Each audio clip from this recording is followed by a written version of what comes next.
ধরুন রোগীর প্রচণ্ড জ্বর, 15 দিন পেরিয়ে গিয়েছে, ডাক্তার থেকে ডাক্তার ঘুরে বেড়াচ্ছেন রোগী, কিন্তু জ্বর কমছে না কিছুতেই। রক্ত পরীক্ষায় কখনো ধরা পড়ছে জন্ডিস, কখনো আবার টাইফয়েড, কখনো ধরা পড়ছে সেপ্টিসেমিয়া। মানে শরীরের প্রতিটি অঙ্গ যেন ভেঙে পড়ছে, যেন জীবন মৃত্যুর সন্ধিক্ষণে দাঁড়িয়ে রয়েছেন রোগী, অথচ কিছুতেই রোগ নির্ণয় করা যাচ্ছে না। ঠিক তাই আজ আমরা এমন এক অসুখের কথা বলবো যা আগে দক্ষিণ ভারতের কিছু এলাকায় সীমাবদ্ধ থাকলেও বর্তমানে আমাদের এই পশ্চিমবঙ্গেও যথেষ্ট ভয়ঙ্কর রূপ নিয়ে হাজির হয়েছে। অসুখটির নাম স্ক্রাব টাইফাস। স্ক্রাব টাইফাস আসলে কি? নামটা অদ্ভুত লাগতে পারে, কিন্তু এর পিছনের কারণটিও খুবই ক্ষুদ্র। বিশেষজ্ঞরা বলছেন এই অসুখ হয় চিগার নামের এক অতি ক্ষুদ্র পোকার কামড়ের কারণে। এই পোকার শরীরেই থাকে ওরিয়েন্টিয়াম সুতসুগামুশি নামের এক ক্ষতিকারক ব্যাকটেরিয়া। পোকাটি কামড়ালেই শরীরে ঢুকে পড়ে ব্যাকটেরিয়া, দেখা দেয় যন্ত্রণাদায়ক উপসর্গ।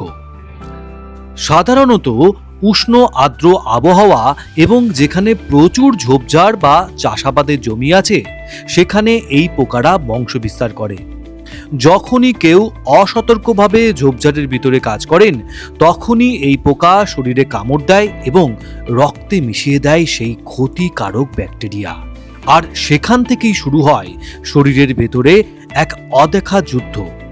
অনেক সময় ধান ঝাড়াই বাছাইয়ের কাজ করার সময়েও এমন দুর্ঘটনা ঘটতে দেখা যায় অনেকের সঙ্গে।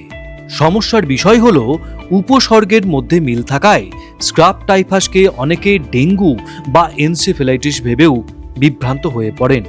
কারণ স্ক্রাব টাইফাসে আক্রান্ত শরীরে ডেঙ্গু কিংবা এনসেফ্যালাইটিসের মতোই দেখা যায় তীব্র জ্বর, লিম্ফ নোড ফুলে যাওয়া, চোখের পিছনে প্রচণ্ড ব্যথা, এমনকি প্লেটলেট কমে যাওয়া ও লিভারের এনজাইম বেড়ে যাওয়ার মতো ঘটনা। রোগী ভুলও বকতে পারেন।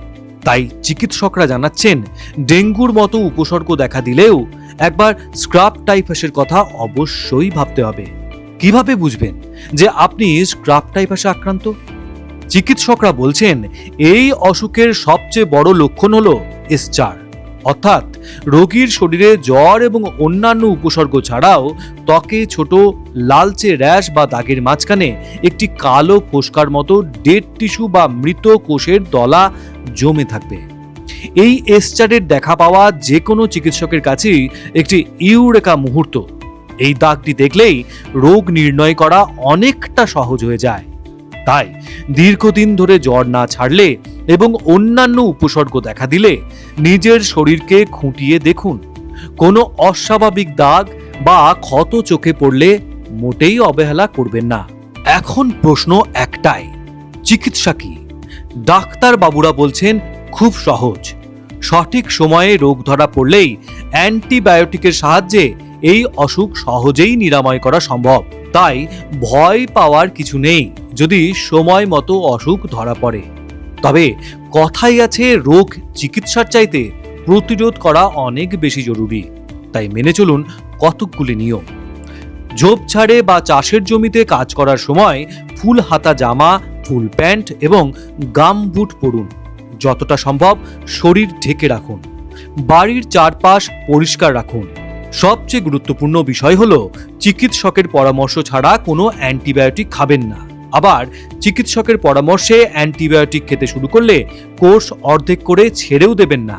এতে অ্যান্টিবায়োটিক রেজিস্ট্যান্স তৈরি হয়, যা ভবিষ্যতে চিকিৎসার পথ কঠিন করে তোলে।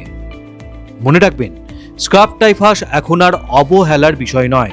দীর্ঘদিনের জ্বর, শরীরে অস্বাভাবিক কোনো র্যাশ বা কালো দাগ দেখলে তাই দেরি না করে সরাসরি সঠিক চিকিৎসকের পরামর্শ নিন। সঠিক সময়ে রোগ নির্ণয়ই আমাদের এই নিঃশব্দ আতঙ্ক থেকে মুক্তি দিতে পারে।